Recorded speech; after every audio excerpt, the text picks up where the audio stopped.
ओम।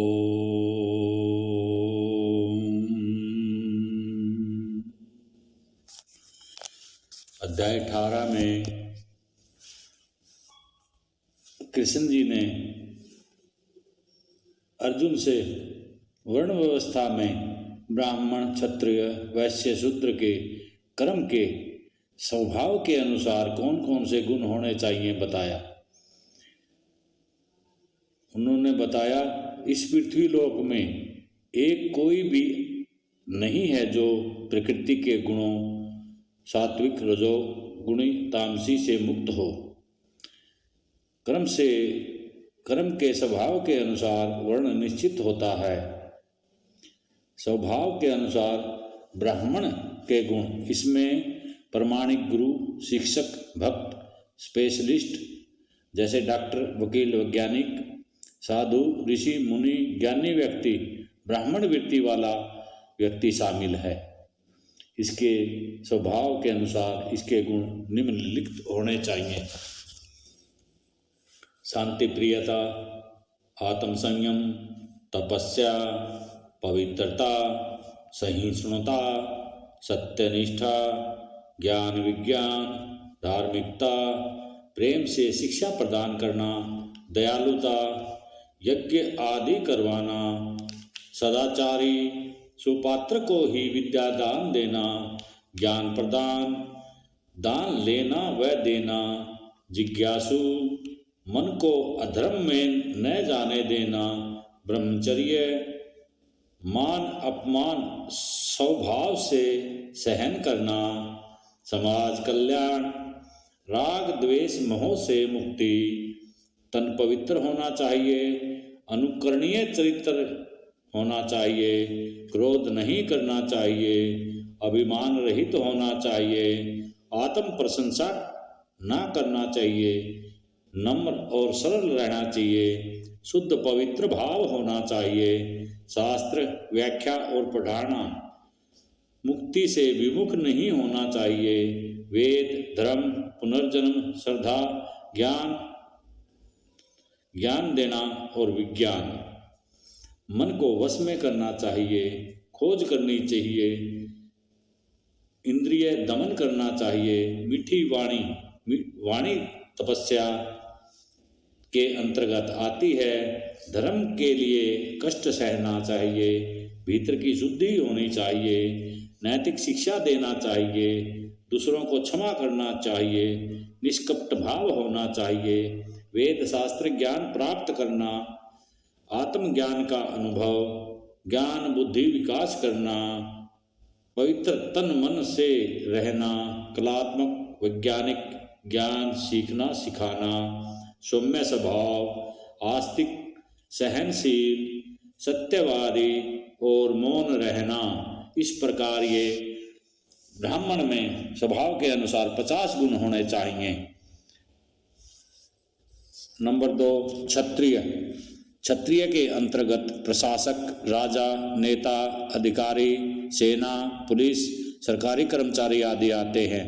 इसमें स्वभाव के अनुसार निम्न गुण होने चाहिए: वीरता, शक्ति, संकल्प, दक्षता, युद्ध में धैर्य, उदारता, नेतृत्व, शूरवीरता, तेजस्वी, बुद्धिमानी के साथ समझदारी, धैर्य, राज्य संचालन, चतुरता, युद्ध में पीठ न दिखाना, दानी, धार्मिक, शासन करने का भाव, स्वाभिमानी, क्रोधी, शक्तिशाली, जिम्मेवार, उत्तरदायित्व निभाने वाला, पराक्रमी, निडर, अपने समाज से प्यार, समाज कल्याण, मार्गदर्शक, सही गलत की समझ होनी चाहिए, न्यायकारी होना चाहिए, व्यापार बढ़ाने में सहयोग देना चाहिए, सही समय पर सही निर्णय लेना चाहिए, दूरदर्शी होना चाहिए, राष्ट्रभक्त होना चाहिए, असली योजनाकार होना चाहिए, कानून व्यवस्था का ज्ञान होना चाहिए, जुगाड़ी होना चाहिए, सेवा, सुरक्षा, सहयोग होना चाहिए, समस्या समाधान करने वाला होना चाहिए और विश्वसनीय होना चाहिए। इसी प्रकार वैश्य, व्यापारी, दुकानदार, फैक्ट्री वाले, ट्रेडर, प्रोडक्शन करने वाले, एक्सपोर्ट इंपोर्ट, फार्मर, बैंक और इंश्योरेंस वाले, इनके स्वभाव अनुसार इनके निम्न गुण होने चाहिए। व्यापार, कृषि, अनाज पैदा करना, पशुधन, उद्यमी, शांत स्वभाव, वाणी मधुरता, नम्रता, जिज्ञासु, शीतल व्यवहार, मिलनसार, स्नेह भाव, समाज कल्याण, कर्मशील, बुद्धिमान, जुगाड़ी, चंचल, सौदागर, व्यापार का पूर्व ज्ञान, गुडविल, गुणवत्ता पर ध्यान, व्यापारिक बुद्धि, दानी, पुण्य कमाने वाला, गोरक्षक, धर्म निश्चित, लाभ लेना, धार्मिकता, आधुनिक विधि से खेती करना, राष्ट्रवादी, राष्ट्र की उन्नति में सहयोग करने वाला और दूरदर्शी होना चाहिए। इसी प्रकार सेवक, वाहन चालक, कर्मचारी, धोबी, नाई, मिस्त्री, श्रमिक, शूद्र के स्वभाव के अनुसार उनके निम्न गुण होने चाहिए।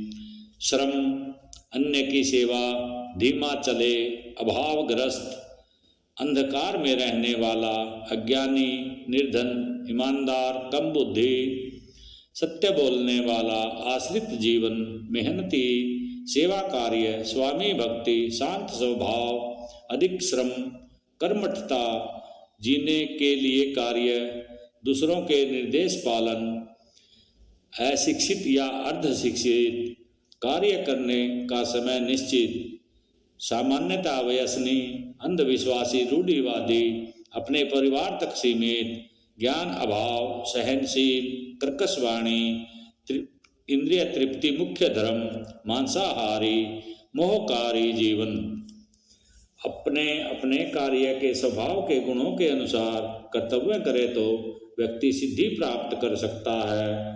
परम पिता परमात्मा की उपासना जो सर्वव्यापी है, सभी प्राणियों को पैदा करने वाला है, उसकी पूजा भक्ति करने पर मनुष्य कर्म कर पूर्णता प्राप्त कर सकता है। अतः अपने अपने कर्म को करना चाहिए, चाहे उसमें कुछ कमियां भी हों या उसे कुछ गलत तरीके से भी किया जाए।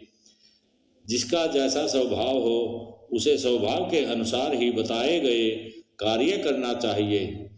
व्यक्ति कुछ भी कार्य करता हो, उस कार्य के कर्म फल को भगवान को अर्पण करना चाहिए, इसे उसे सर्वोच्च सिद्धि मिलेगी।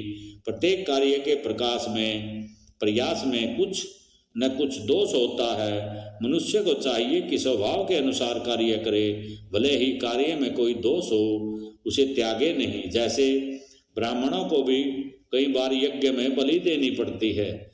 क्षत्रियों को राज संचालन में साम दाम दंड भेद का सहारा लेना पड़ता है। व्यापारी लाभ छिपाता है, कालाबाजारी भी करता है। सेवक को बुरे स्वामी की सेवा भी करनी पड़ती है। अतः प्रत्येक कार्य के फल को भगवान को अर्पण करें, चाहे उसमें दोष भी हो। इससे प्रभु उस कार्य के दोष को भी शुद्ध कर देते हैं और कर्म फल भी शुद्ध हो जाता है। ओम नमो नारायणाय।